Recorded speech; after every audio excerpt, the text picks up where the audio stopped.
Hello, I'm Jackie Rourke, and I'm here with Professor Heather Munroe-Blum, who has served as McGill University's principal from January 2003 to June 2013. As the principal's term draws to a close, we wanted to get her thoughts on how McGill has evolved over the last decade and on the demanding role of being principal of McGill University. Thank you for joining us. It's a great pleasure, Jackie. Has the time flown? Absolutely. In fact, it's one of the sensations I'm having in these last weeks and months is how, I think it was spring of 2002 that my appointment was announced, and here we've passed spring of 2013, and it feels like the blink of an eye. You're leaving an impressive legacy. You've maintained McGill's position as top Canadian university, 2 major task forces, a massive renewal of faculty, what appears to be a very successful capital campaign, many more accomplishments. What stands out for you as the most important accomplishment?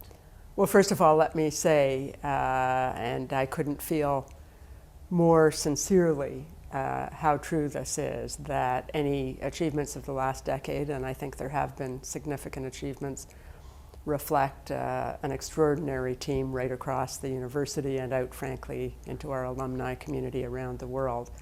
And I guess that, for me, is what stands out most. It's the people of McGill. This place is different. You know, the themes of a great research-intensive university are like those of other great research-intensive universities, especially in the public university sphere.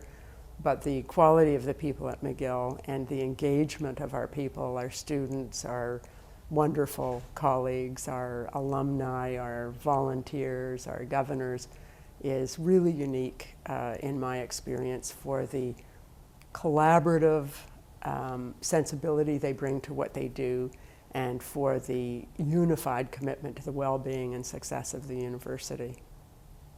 On the student side, McGill seems to have made considerable progress in terms of accessibility in many ways.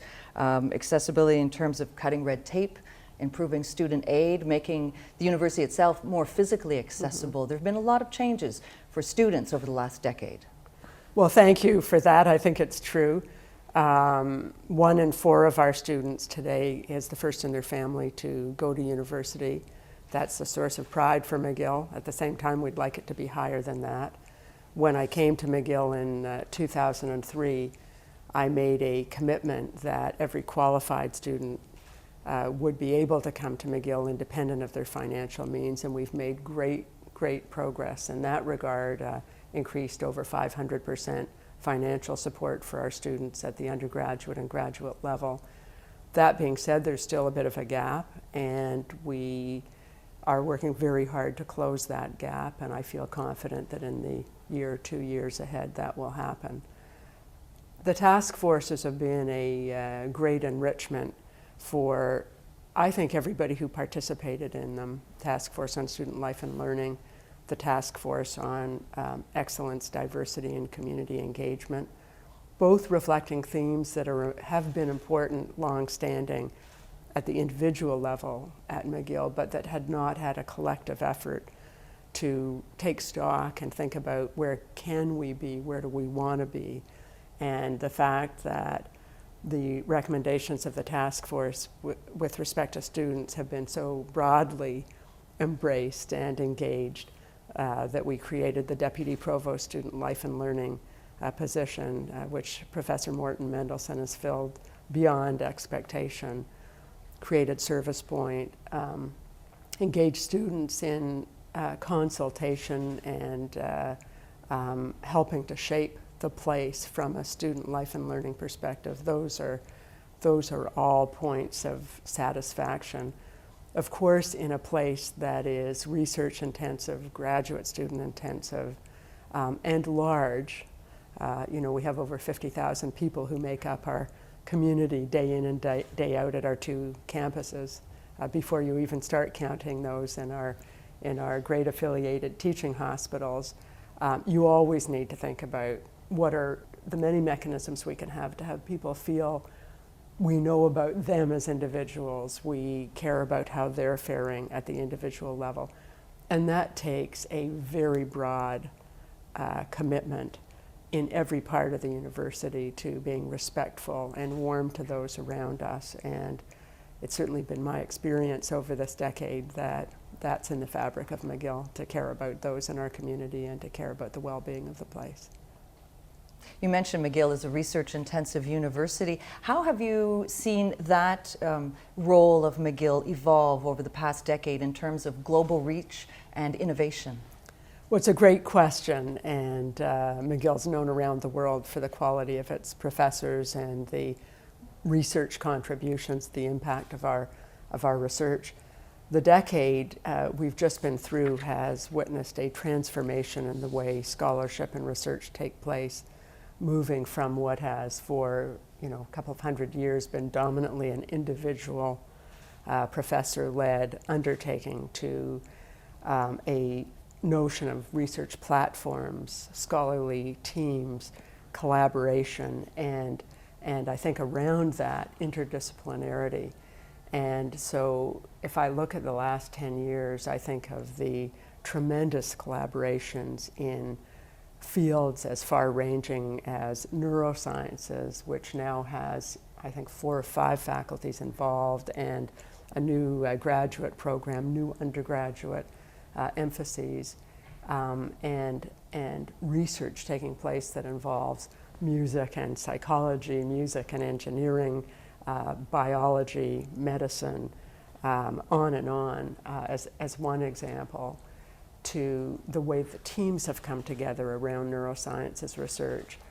And then I think a great example of the extent to which we have developed global research networks of high impact and outstanding quality collaborations with ATS in Switzerland, University of Zurich, Oxford, Imperial College, and of course many collaborations in the United States with a strong focus on that.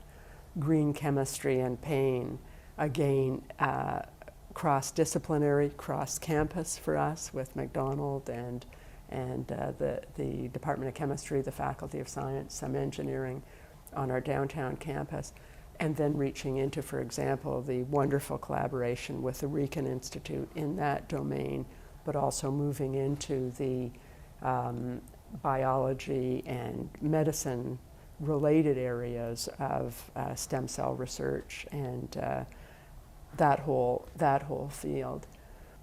One might expect that you would see this new move to broad interdisciplinary collaboration, broad and deep interdisciplinary collaboration in fields related to science, the physical sciences, the life sciences, and engineering. They've been as profound in the areas of social sciences and humanities. We look at the wonderful Institute on Health and Social Policy, the new iPlay initiative, the idea that we celebrate in a broad scholarly and research context the role of ideas in the public place, the way the work that comes out of the social sciences and the humanities affects public policy, affects our understanding of culture, the whole area of research and scholarship taking place in human rights work, in international development. These are but a very few examples of transformative research and scholarship, both in the way it's conducted on our campuses and the way we express our work in those fields at the international level, choosing very carefully the partners with whom we collaborate. How exciting is it for you as a researcher to witness all this, to see the partners come together?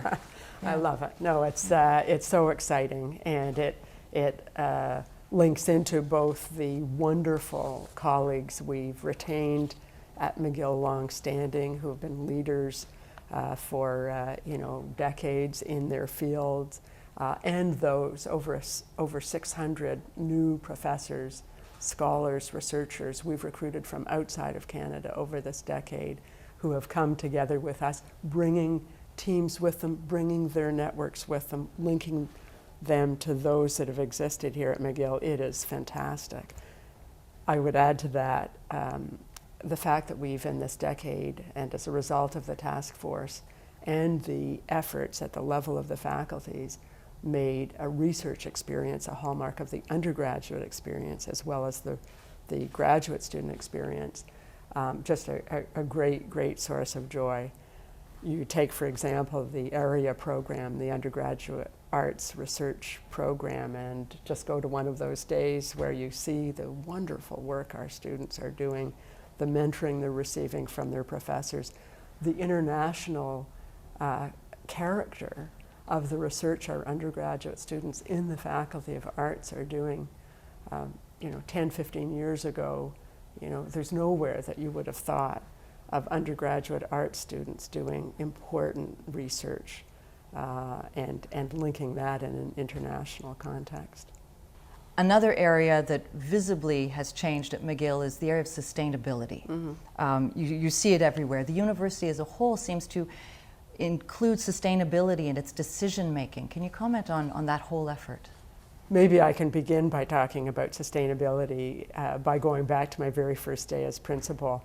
A very cold, dark winter morning, I think it was January 3rd, 2003, walking through the Roddick Gates up towards the triangle in front of the arts building where McGill's remains rest, and having a terrific snow ice sculpture created by a bunch of students that said, "Welcome, Heather," in snow and some amazing configuration of objects.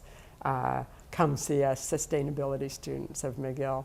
And we met shortly thereafter. In fact, it was the first group of students that I met with as principal. And I tell the story because it reflects how important our students have been in driving the sustainability initiative at McGill, which now has an enormous number of jobs associated with it, improvements in the way we manage our use of energy, new programs. That is a kind of values and community expression of the wonderful research and teaching that goes on in the broad array of disciplines that contribute to environmental sustainability, understanding of our world and our planet, and how to build it as a place that will be healthy for generations to come. Now, this is truly a demanding job. It's also a pretty cool job, it seems, at times. You get to meet many interesting people, interesting trips. You're also the steward of 190 years of history here. Yeah. Can you give us some of the highlights of your tenure here as principal? What have you enjoyed, the people, the places, the events? It's hard to choose one or two things that are highlights. I know for a fact that even with the challenges and demands that come with the job, there's not been a single day in 10 and a half years when I haven't felt joy in the job, the absolute thrill of interacting with our students and our colleagues, of feeling pride and privilege in being senior steward, if you will, of a place that's approaching its 200th anniversary. So there are many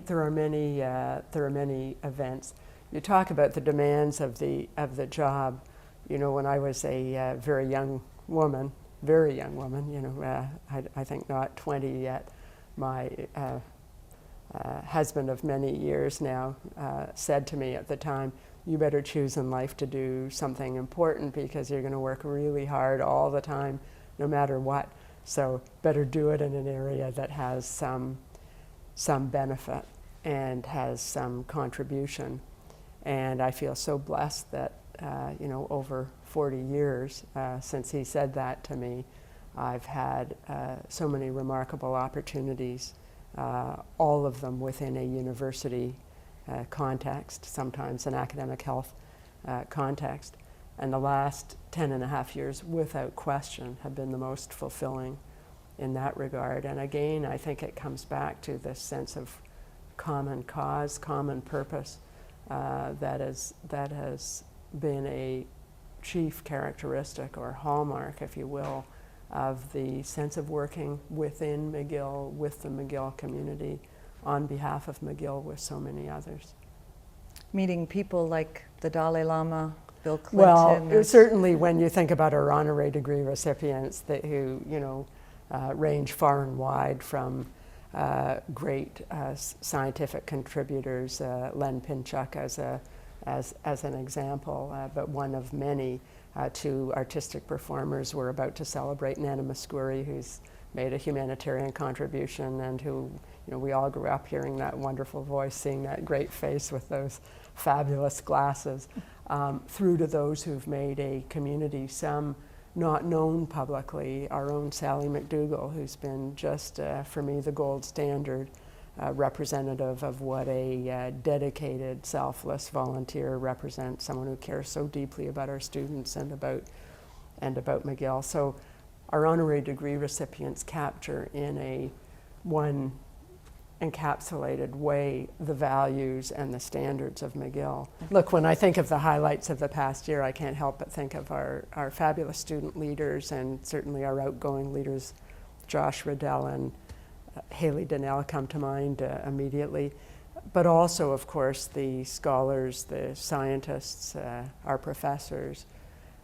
who are so dedicated to the work they do, who will come out and speak on behalf of McGill at a half-hour request, as you know, and who are so committed to the quality of the work they do and making sure that it has an impact. I think of Greg Dudek in the robotics area with his terrific team of students and professors that he's brought together. Don Smith out at McDonald campus leading this national and international biofuels network. Just a great contributor. You think of the theme of sustainability and what will come out of that. Morag Park, Philippe Gros, the work that they do. I think as well, of course, of Antonia Maioni, the leadership she brought to the McGill Institute for the Study of Canada, and now Will Straw following in her footsteps. Just a wonderful group of colleagues. You couldn't even begin to name highlights in that regard. There's not a day where if there's something that happens that's particularly challenging or even irritating that you can't just walk out of whatever situation you're in onto the campus, interact with our students, walk into the library, see what's going on there, go into a laboratory or meet with a professor, a group of professors in their office and see the exciting work going on. Think of that job and learning all the time. I can't stress how much the exhilaration of learning from our students and our colleagues has been a source of joy in this job. But it also has to be incredibly demanding. Between the international travel, the task forces, the day-to-day, opening up countless conferences, I mean, the pace is from an outsider's perspective looking in, it looks relentless. How do you manage that? Well, part of that is the excitement of it, this inside-outside, meeting with government, meeting with community groups, meeting with alumni, and then the work of the university inside and the ceremonial elements both inside and outside of the university. But I have always worked at an intense pace, and I like that. My biology, my physiology, my psychology really like that. I feel very stimulated by it. And so that's been a thrill. It may be why it feels like it's gone so fast, because it's been so fast. The only element that tempers that, so it hasn't been a matter of demand. I'm blessed with a lot of physical energy and, a natural enthusiasm for what I do. If there's been anything that tempers that, it is that, I have had friends who've been unbelievably patient and understanding and respectful of the demands of the job, and without question, a husband and a daughter who understand that and support me in it. And, so that's been, that will be part of the rebalancing as I move out of this position, just being able to spend more time and give more attention to the people I love who aren't part of, that on the ground day in, day out. Universities are facing dramatic changes currently and going forward in the way they teach, in how communication affects the way we teach. You've seen a lot of change in your term here at McGill and also in your years prior at the University of Toronto. How do you see universities moving forward in the next decade, say 10 years from now? How do you see McGill? Well, first of all, I believe fundamentally that the university will be here long-standing, will play a central role in society long-standing. McGill's been here for 200 years and it will be. What encourages me is the extent to which change is taking place, both in incremental ways, in natural ways, if you will, but also in some leapfrog ways. We have professors who were out in front in putting their courses online, been doing this for well over a decade. And we've had a wonderful collaboration and exploration, particularly in the last year, of how best to express ourselves in this new world of MOOCs, how to bring technology systematically, not episodically, to enhancing the quality of our on-campus learning. And somewhat like sustainability, our students are also leading, modeling, demanding that we change. Our new professors, our younger professors, we have both students and professors who are now digitally born. They are just moving differently, acting differently, teaching and exploring the world in different ways. So I think that this is going to be somewhere between the incremental steps and real transformation, moving beyond incrementally to take the best of technology, bring it together with our constant learning about how to teach and how to learn effectively. The participation in edX allows us a great network and platform for experimenting and doing that, and I'm delighted that we've got philanthropy supporting that. We can always use more, so we will be seeking more of that. So I think we're well positioned to not just participate in, but lead some of these great changes. And when I was a doctoral student, I had an outstanding doctoral supervisor who's become kind of a lifelong mentor and friend, Bert Kaplan, who every time I met with him, which was on a bi-weekly basis, as I came into his office, would say, "What are you going to teach me today?" And it was just such a fabulous affirmation of what teaching and learning is and how reciprocal it is. And this new era of communication expressing itself in completely different forms, what the printed word is, online, how we teach, interacting with so many different media and platforms. All of that is mutual learning, mutual experimentation. And I'm very excited by what's happening through our Center on Teaching and Learning, through the reform of the classroom physically, and through the very dynamic development of new teaching and learning modalities. And of course, going forward, we're also looking at, in the immediate future, funding challenges.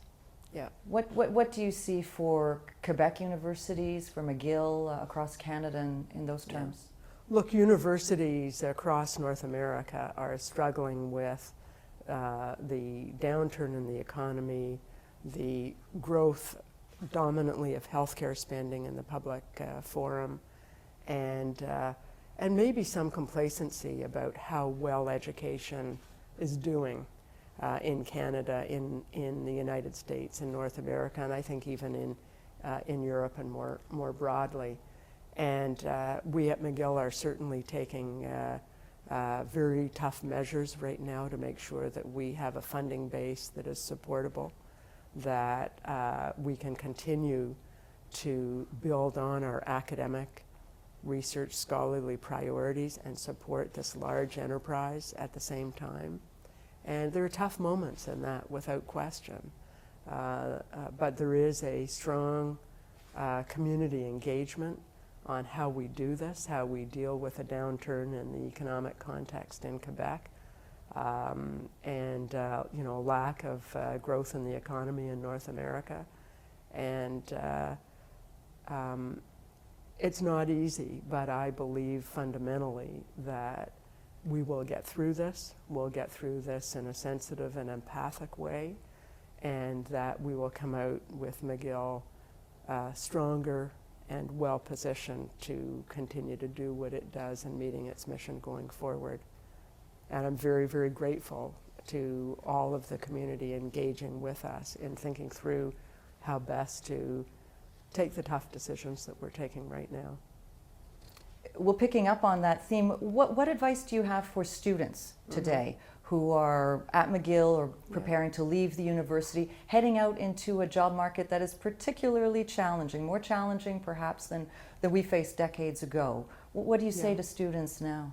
Well, there's no question that the world of work is in a state of chaos. What jobs are has changed enormously. New jobs are being created all the time.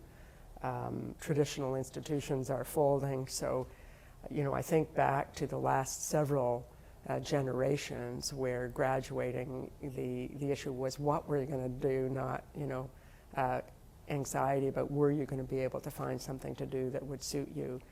The reality is that our students are being very well received into the work world.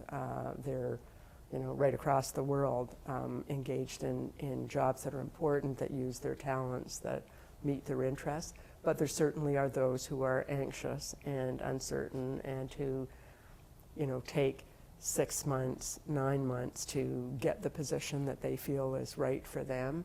And what is really important there is actually to use the assets of the university from our services and counseling on job opportunities, working with professors and other mentors who they've been close to who can help position them, and very much connecting with our alumni association. Our alumni have been just spectacular in reaching out to employ our students there. They know the quality of our students. They know they're going to win by doing that. And I just think back to the 2008 economic downturn when so many of our alumni in the fields of financial services and management and consulting, in London, New York, Boston, other places, Toronto, came to the fore and really helped to create internships, to mentor, but also to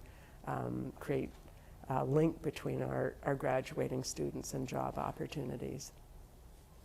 Along the same vein, are we listening to our youth to the extent that we should? We lived through the Printemps Érable, and it suggests there's possibly a generation gap in terms of perceptions and ideals that might not have been bridged by the recent Education Summit in Quebec.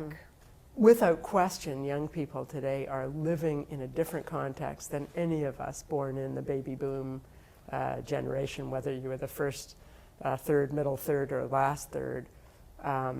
We all had a sense of there being a place for us. We were coming into a demographic deficit.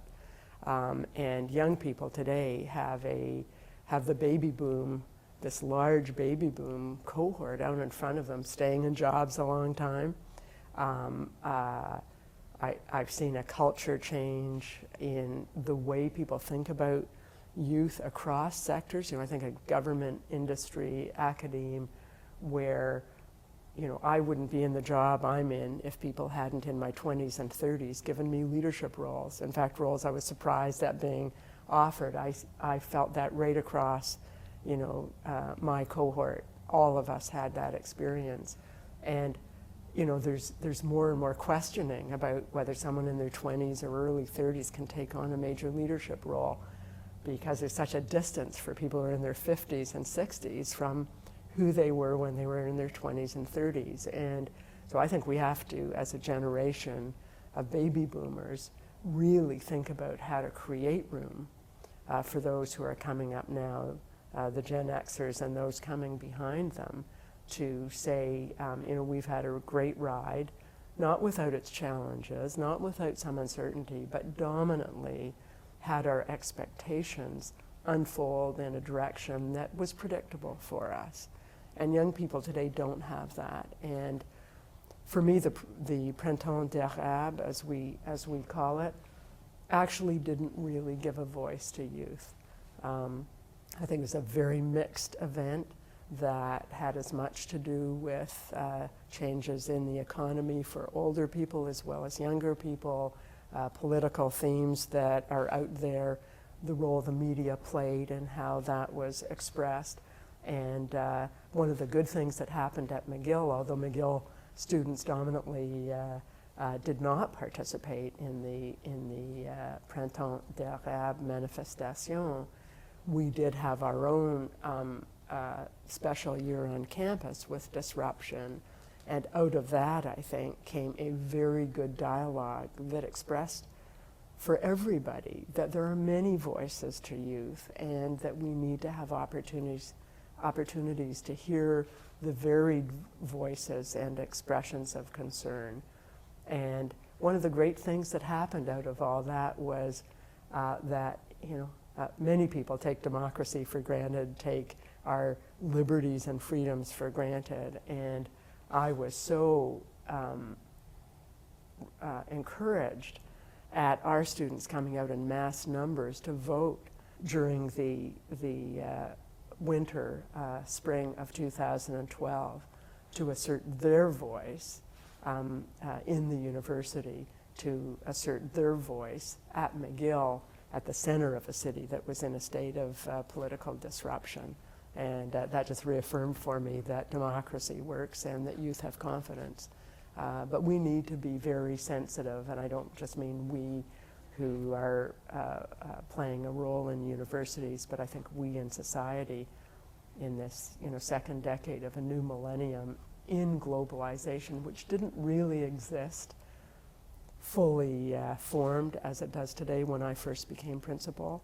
And we need to take stock of what that means and really think through collectively how to make sure that there is a place for people in this world, that we in the university are understanding of not just new methods of teaching and learning, but how important it is that we understand we're part of something that's emerging and new and have responsibility to shape that in effective ways for healthy civil society, for older generations and younger generations coming along. And that there's room for, you think of all those new professors who we've brought in, that they have an opportunity to succeed and are supported to succeed fully. Well, speaking of new people coming in, Yeah. you've spoken very positively of your successor, Suzanne Fortier. You seem to be very confident that as you end your term, you're leaving the university in very good hands. I'm delighted, I have to say, at the choice of Suzanne Fortier. I can't think of another person better suited to come and lead McGill at this moment in time, a moment where we have reasserted our research leadership at the global level.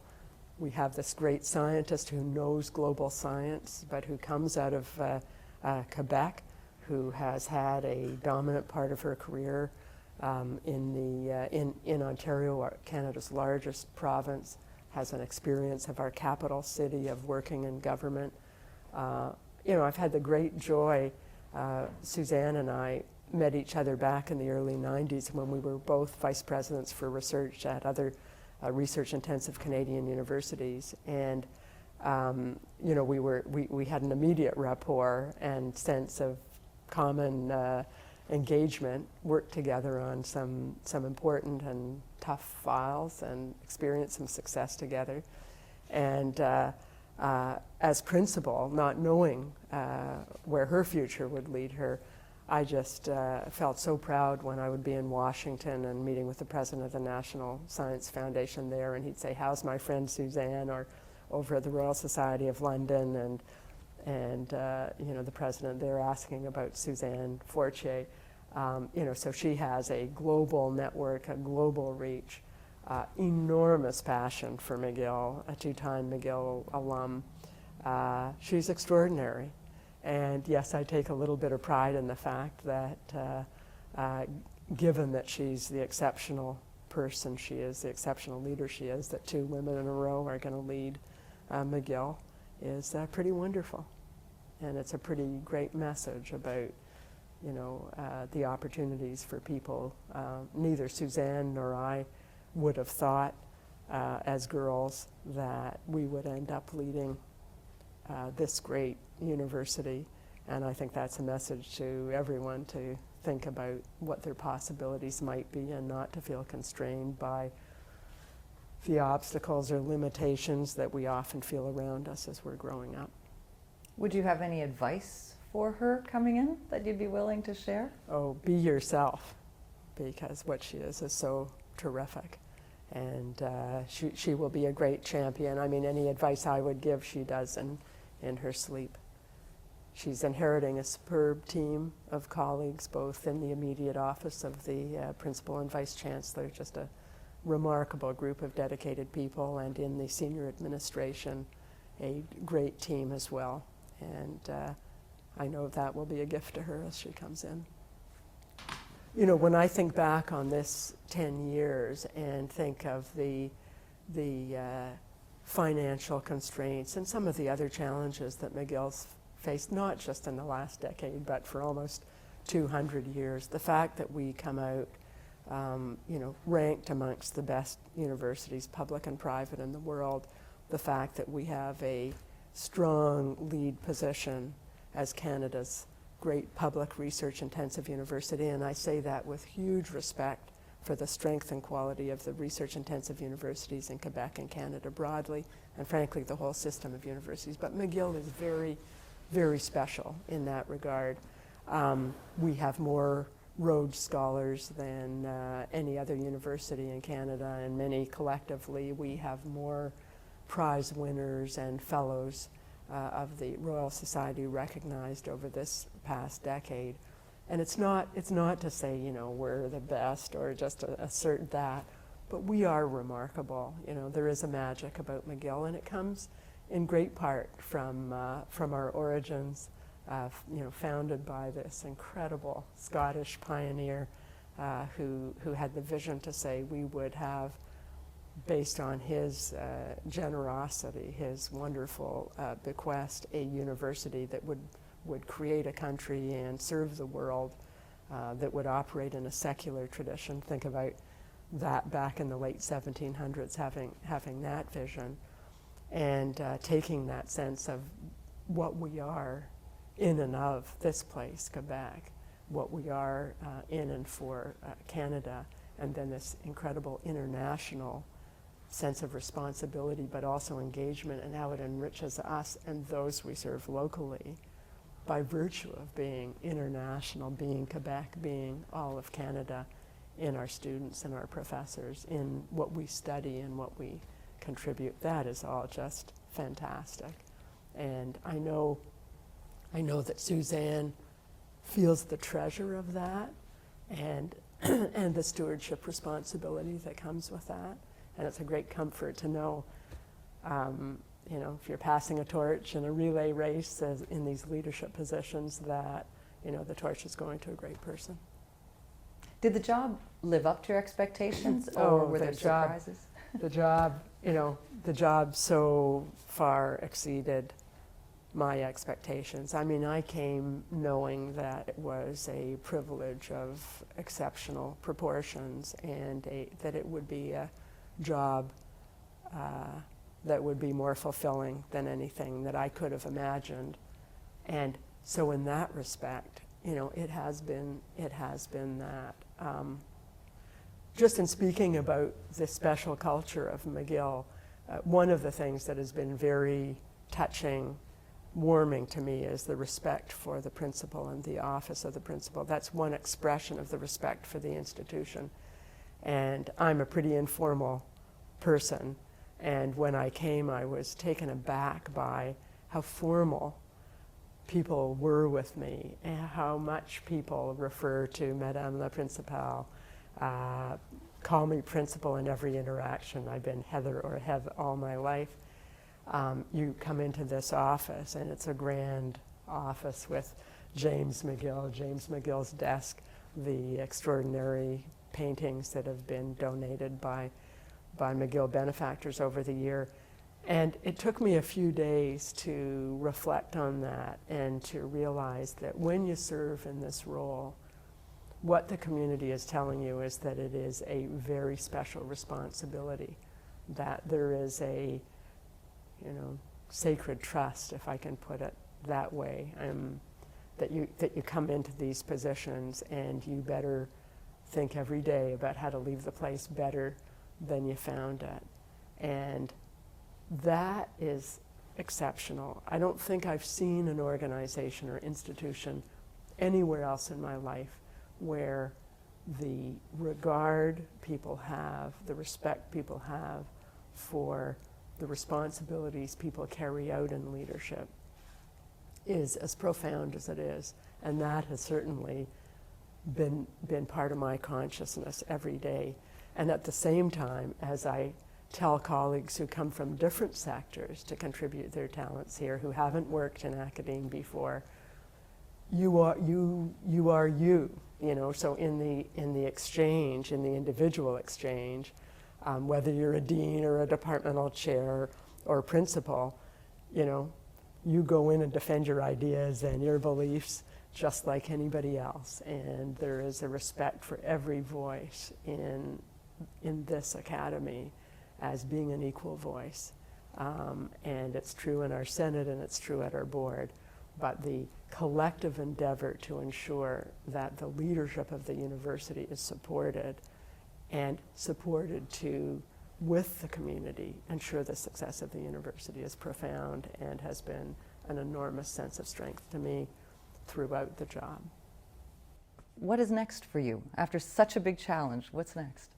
I've been invited to go as a fellow in residence at the Center for Advanced Studies and Behavioral Studies at Stanford University.